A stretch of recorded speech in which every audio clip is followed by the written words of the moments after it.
how to use Google Analytics to improve your website. If you haven't already seen Dave's tutorial on how to set up analytics and integrate it with your website to start collecting data, then you're going to want to do that first. How Google Analytics works is you need to have a certain code installed on your website in order to get data about what people are doing on it. And so if you haven't set that up in advance, you won't see anything here to interact with. So it's better if you have a week or so, or more ideally, of data, but at least a week for you to look at, so that we can actually get some useful information while you're here. So the first thing to do when you get onto Google Analytics, you'll probably see something like this, is to check on the top left and make sure you're looking at the right website. You may only have one website at the time, or at this time, but you can see I have a number of different websites I'm looking at, and it's good practice just to double check and make sure you got the right one. So I'll click that one. I was already on the one I wanted to show you.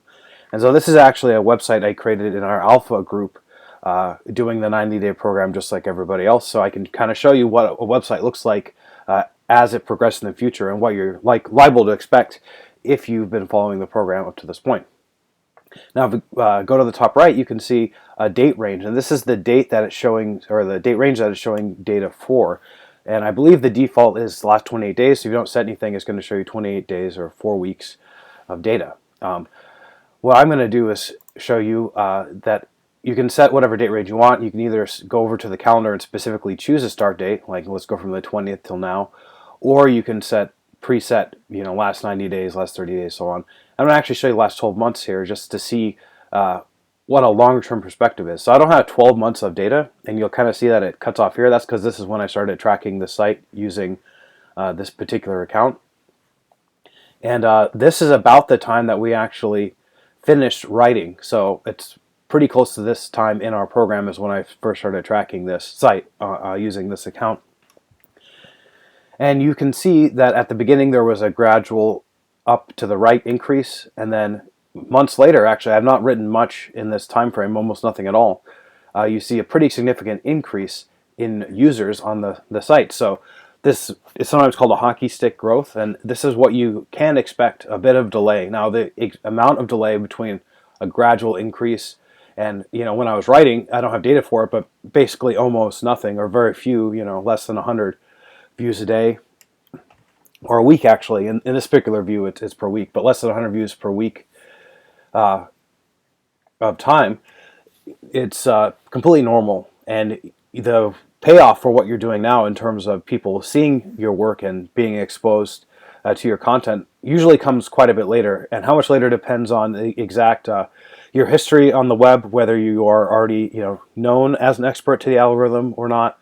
It depends on what you're writing about. So topics that are closer to people's health or wealth, or related topics tend to rank much more slowly than things that are trivial, like hobbies, or things which aren't risky for somebody to take information from, because Google and the search engines are trying to protect people from information which may harm them. So it wants a little more time to vet what you've been doing before it presented. So I wanted to point that out. And this graph is kind of a nice graph to just look at and see, okay, are things going in the right direction? Is there anything major? Now, don't worry about this dip at the end. That's just because there isn't a full weeks of data here, or if you're looking at a day view. So if we go back to, I believe if we go to 28 days, each point on the graph will be 1 day. Yeah, it looks like it is. So if you were to come in early in the day, you might see a dip, and that would not be unusual. It just means that you haven't gotten a full day's worth of data yet. So don't want to scare anybody there. So this program, as you can see, or this interface, has a lot to it, and that's because analytics is meant for a wide variety of users. SEO websites like us, e-commerce, funnels, apps actually use it, and numerous other things. So there's a lot here that you don't necessarily need to get into, or in your specific field you may not be helpful. So I'm just going to point out some of the key things. One of which is this graph. So this is kind of nice just to see if you're going the right direction. Another thing is right below is where people are coming from, and this view's all right, but I like to click next to medium here and go to user source, and that gives you a little more detailed breakdown. And now you can see where you're getting most of your views from. So for me, mostly Google, that's normal. But if you were doing a lot more on Facebook or other social media sources, you could see, like, I get some traffic from Facebook, only 52 users approximately in the last 28 days. But if you were running a campaign on Facebook or Instagram or Pinterest or anything like that, you would be able to see how well it's doing stacked up to other things and what you should be focusing on. Now you may notice this one direct.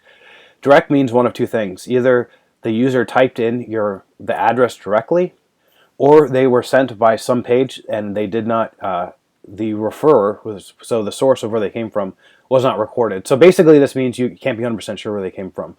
I highly doubt that 410 people typed in the website Overcoming Toxic People, just because it's not, a word of mouth type marketing campaign that I'm running, and that's quite a long thing to type in. So it's very likely that this came from other sources. So if you see direct, just know that it could be almost any one of these that it came from.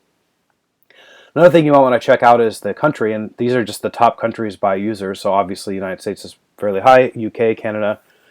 Depending on what you're writing, it may be more country specific or less. Like I have a off-grid related website which does some work on areas to live off-grid. So obviously that would be related to the states that I'm writing about, or in the United States in particular, or certain laws. So if you're wondering what content to write, if you should write content that's relevant to a particular country, then you can check out your viewers and see where your viewers are actually coming from.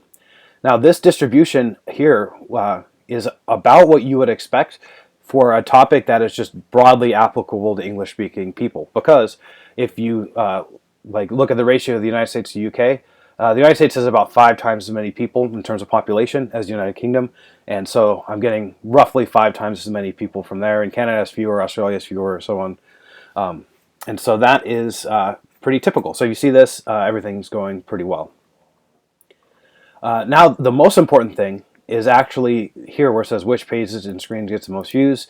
It's kind of tough to read in this view, so I like to click on View Pages and Screens on the bottom right of that box to take you to a more comprehensive view. And it shows some graphs on top which are alright, but the real meat of it is this list. So this list by default is showing you the top 10 pages in terms of views, and generally in terms of users. So the difference between views and users is a view is whenever anybody clicks on your page and it opens up, that's a view. So a person viewing your site might click on multiple pages, so each of those will be separate views. They might come back later. That's a different view. So if they read the same page again, or they bookmark it and come back an hour later, 2 hours later, a month later, different view. What Google tries to do is tries to estimate using various technologies if it's the same person viewing a page or different pages multiple times, and kind of subtracts that out and gives you an idea of how many individual people are using it. Now the users is not as accurate as views. Views is pretty much 100% accurate. So generally for this we like to use views, but really most of the time it ends up being proportionally the same. So the pages with the higher users also has the higher views and so on.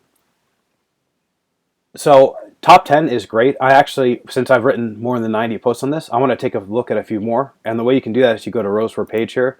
I'll just click that down to 50 so I can kind of show you some more data. There are multiple pages as well, so you can click left and right.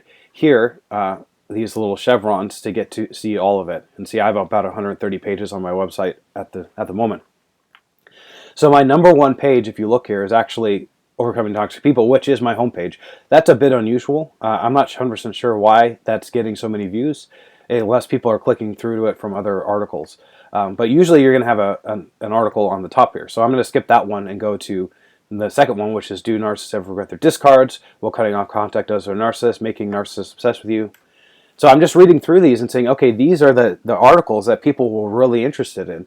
And me just off the top of my head and looking at the top 3, it looks like people are pretty interested in what seems like end of relationship type stuff. Either I want a narcissist to pay attention to me because they're leaving, or I'm planning on leaving them, so I want to know what cutting off contact does. Do they regret leaving me, kind of stuff. So that to me indicates that I should maybe write more on that subject matter. Now I've written quite a bit because I knew that one would be popular, so I'm going to read a few farther down. And I see, oh, okay, narcissistic father. So that's something I haven't written on much. I think this is the only article. And since it's in the top 10, it makes sense that, hey, I should write some more articles about narcissistic fathers because people want to read that kind of stuff. And the other end, I can scroll down here, maybe near the bottom, and see, okay, Secret to Supervising a Narcissistic Employee has not done horribly. I mean, I've gotten 50 people in the last or 50 views in the last 28 days, but it's not really taking off, and so my energy is not best served focusing on that type of material. Maybe. One thing to take note of is if you've just recently written an article, individual articles take time to rank too. And I've heard it depends on who you talk to and what kind of site you have and all kinds of stuff, but it can take up to 6 to 9 months actually for an article to really reach its zenith. So if you're looking at something you've just written and it's near the bottom, you're like, oh, that didn't really land. Even if it was just written a month ago, it probably has not reached what it could possibly reach. So give it some time to keep going up after that point. But so this is generally the most important page for us, is to take a look at these titles and see what's hitting and what isn't. And as you're designing your course, I always take a look at these and use that to help design your bonuses, to use the wording, to maybe even change the focus of your marketing to match the stuff that you are already getting traffic for, because you know that your message is resonating with people out there already. And so you end up spending lots of time and effort to get your product out there because you know that you've hit a fruitful vein. So that's the majority of what I want to show you. I'm going to show you one other thing which I think is kind of fun. So if I go back to the home page here, reports, and then report snapshot. If you click here on view real time, you can actually see live right now who or where people are viewing your site, what pages they're looking at, and it's just kind of a fun motivational thing. Sometimes when I'm writing or getting psyched up to write, I'll pull this up and just look at it, because this is right now as I'm recording.